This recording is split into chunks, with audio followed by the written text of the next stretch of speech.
Howdy guys, Ready Set Painter here. So I have finished my first kit bashing conflict, the first horror. I got everything done that you need to fight him. These are the three nexuses. It describes it as something like living stockpiles of food.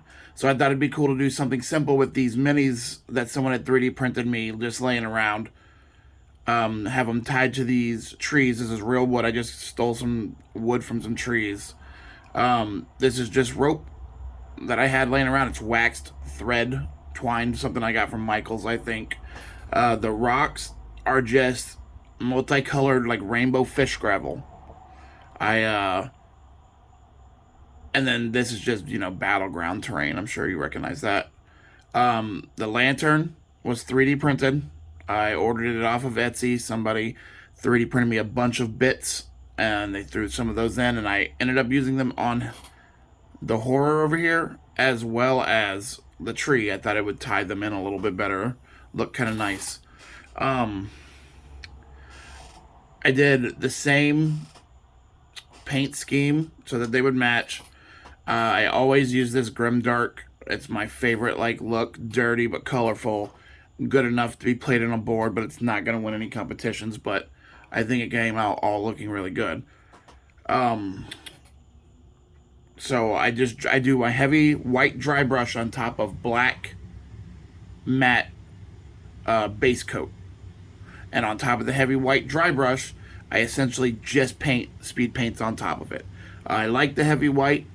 It brings out a lot of the color, so you get a little more color than your normal grim dark look.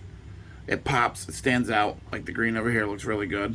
Um, but then the skins and stuff, you still get all the dark in the recesses and in the eyes and the hair.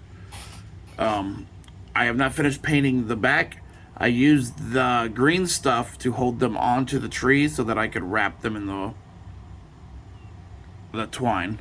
So they all have a little green stuff showing. I'm going to paint it to make it blend in. Maybe add some rope or something sticking out there. I haven't decided yet. I just finished those like 10 minutes ago. So he has 6 scavengers that spawn or follow him around on the board. They're essentially described as minions that feed off of his scraps. Anything he doesn't eat, they eat. So I bought these D&D figures. They're called mains. One pack was like $5-6. It comes with 3 minis in it, and it's just these fat little baby-looking bodies with sores all over them. I cut the heads off. 3 of the figures, these 3 right here, use Warhammer skulls. You literally, there's a box you can buy. I think it was $35. Comes with a boatload of human skulls, some demon skulls, some stuff I use as masks, but they're still just skulls. They're meant for basing and what have you. But I use them on these guys, these 3 anyways. They're the human size 4 Warhammer scale, for their heads. I wanted them to kind of match Bone Daddy over here, the Devourer. And as you can see, they all have his head, they all have his skin color. They're a little more pink than him. They're not him. I might dirty them up, but I kind of like the way they look. In their hands, I tried to give them all like fleshy meat stuff, like intestines that they were eating. So this one's got, it's just green stuff. I mixed up some green stuff, put it in his hand, like super good, and bent it over and shape it, let it dry a little bit.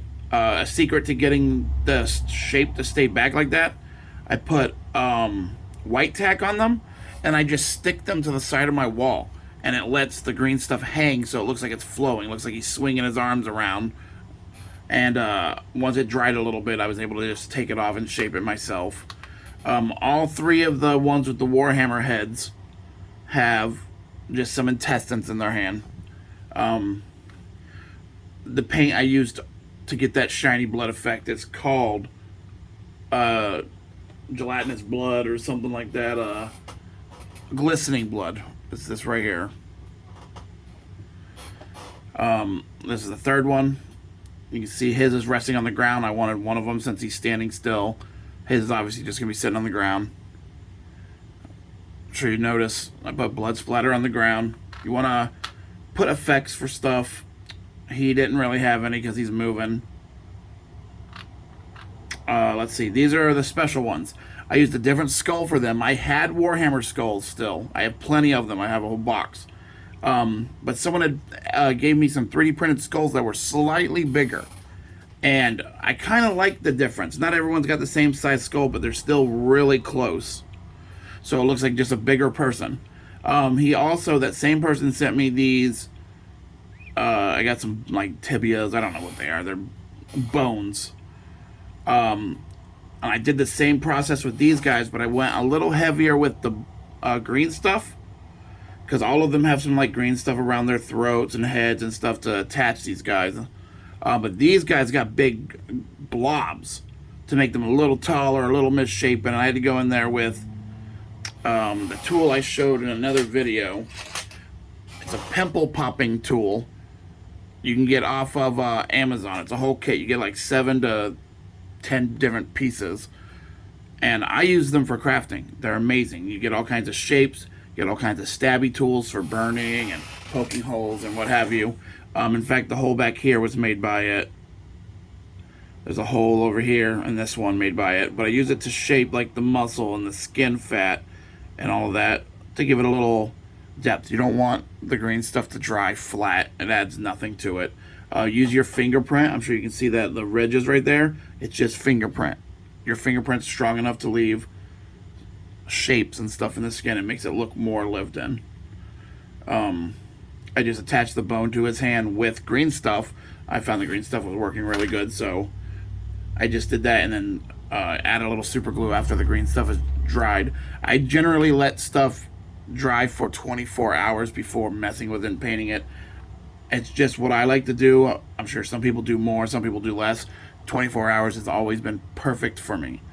So the next one, this one, I gave it a little hunchback. I thought it'd be funny, like I put its head lower down on the body. It looks like it's got a little hunchback going on back there. I shaped it with that same tool I just showed you. All of them have a bunch of swords on them, so I made sure to get the swords on there with that tool. And then this one, I forever ago, I bought a box of bits off of Etsy. It was the worst thing I've ever bought. It was called like Box of Greebles. It was $20, and he sent me a box of stuff that was supposed to be, it was just misprints and stuff that didn't print right and didn't look good, or he wasn't satisfied with the quality. And I was like, oh wow, I can use that for, you know, kit bashing and stuff. It's always nice to have extra parts and arm laying around, what have you. Well, the box was 99% trash. It was like 80% of it was anime girls who didn't print right, and so I had a hard time scavenging their parts for anything except for something like this. The leg is from one of those anime girls. It's just slutty anime girls. Like, I cut it off, put it in his hand. Thought it was kind of funny, him carrying around a whole leg, bloody stump, hunchback guy. The last one is the one I'm the most proud of. That's why I saved it for last. His face doesn't look as good. I put his head into the skin. I put a lot of like cuts in his body. There's a lot of texture and, you know, chin, whatever. It looks like the skin is stretched over his head. So the skin is still on part of his skull, and his skull is still showing. I gave him a hunchback back here, like a growth. And then I poked a hole through with the thing. And I took one of those silica balls that you get out of those little packets for absorbing moisture. I take the silica balls and I use them for stuff. Well, I stuck that in there to kind of make it look like a tumor. I don't know what you want to call it, but it looks pretty good. It looks pretty gross. The same guy who printed me these skulls and that little bone club printed me this half skeleton. It actually had a head on it originally. I chopped the head off, and I think it is the one that's on this. Oh no, it's actually the one that's on him, because it's a half skull. That's why it looks like that. It wasn't a whole skull. But I decided to use the body back here. Corpse is laying down. I put the little arm piece underneath him, his little arm bone. And then I used green stuff to make, let me see if I can get a good video or picture of that for you guys. to make organs coming out of the skeletal body, the skeletal remains. Like they've been feasting, and that's where they all got their little organ things from. And he got a leg from something, and I don't know. I wanted to add a little character. It might be a little cartoony. I'm not sure how I feel about it just yet, but I think it's funny. I love the thought of him just dragging around part of a body. They're eating the remains of what he didn't finish. So thought I'd give it a little character. You guys have already seen him, but I'll give him a little screen time real fast because I was very proud of him. Everything on this table has been kitbashed. Everything. Nothing is bought or designed or comes like it is. I already explained it all to you guys. Like I said, you can use tree branches from outside, wax crafting twine, order bits. Bits are great. You can get tons of them for very cheap. Get yourself a 3D printer, even a small one. It's less than $200. Learn how to 3D print. The small 3D printers are great for printing bits, printing guys this size, this size. It may even print something this size. I haven't got mine set up yet, but we'll be testing the limits. Y'all will see a video of that. Anyways, on to him. He's been kitbashed as well. Y'all already know most of it. Green stuff for an extra gut layer, so he'd be a little taller. I wanted him bigger. I wanted him the size of to like intimidate a space marine. And he's, as you can see there, matches up really good to the space marine. He's big, bulkier than him, but about the same size. This claw was 3D printed. His weapons that he has in-game is called a Reaper Claw, so I split his hand down the middle, threw the Reaper Claw in there. The sword in the back was 3D printed as well, I believe by the same guy who did my skulls for me. I burnt a hole into him with that tool and a hand drill, stuck the blade in there, super glued it in, and then covered it in glistening blood. Same twine as on the tree, guys. So it matches. It's wrapped around his wrist, and then it looks like it's coming down his fingers. I put green stuff here and here so that I can make the arms shaped differently. These arms were not originally in this position. The miniature, by the way, is a Reaper Mini. I use mostly Reaper Minis if possible. I actually ended up getting quite a few 3D printed stuff. I'm sure you can see in the background. I got some stuff. These are one of the horrors in the book. One of the conflicts is going to be these set of guys. The witch back here is going to be one of the conflicts. I got an angel back here I'm thinking about using as the rage angel. This is the next mini I'm working on. It's oozing bull, something like that. It's sounds pretty fun. Y'all will see that coming soon. I'm probably going to start this video tomorrow. Back here, I think he's going to be the entombed titan or the entombed monster. I haven't decided yet, but I've got them all up here for ideas. You can do anything you want. You can scavenge from anywhere you guys want. It's so easy. The slime on this guy is literally Vallejo water texture, silica balls, and twine. It's a fishing lure line. And all I did was burn a hole in his chest, put 3 lines in there of different lengths. Super glued them in. And you just layer on 2 or 3 layers of the Vallejo water texture, let it dry fully, and then paint it. I actually have glow stuff in this. You won't be able to see it in this video, but his acid glows. Anyways, that's pretty much it. I just wanted to show off, give you guys some ideas. Anyone who's thinking about kitbashing, it's not hard. I shouldn't be intimidating to anyone. You can do so much with so little. You can do so much with so much. I've stolen pieces from Family Dollar, like toys. I stole a hat from Woody and stuck it on an alligator to make him look like a little alligator cowboy. Just use your imagination, guys. It's super fun, super easy. This game is great for it. The Doomed Apocalyptic Horror Hunting.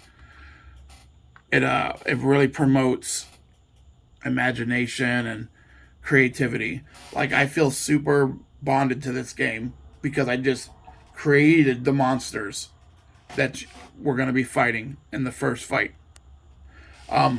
I believe there's 38 monsters in the book. They all have unique like nexuses and monsters that fight with them. This next guy right here, the oozing bull, he's got 3 nexuses, and when you wound him, instead of them being on the field already, he leaves behind a puddle of goo of living ichor. And his monsters are, I think they were called gluttons, and they eat his ooze, or they worship his ooze or something.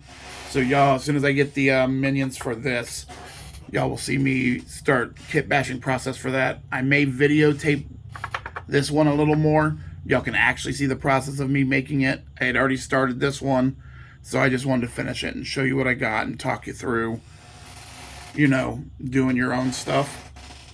Anyways, thank you guys for watching my video. This is Ready Set Prepper, and I highly appreciate y'all watching the video. Please leave me a subscribe. I'd actually love comments more than subscribes. I'd love to talk to you guys, get your ideas, let me know what you think. Anyways, thank you guys.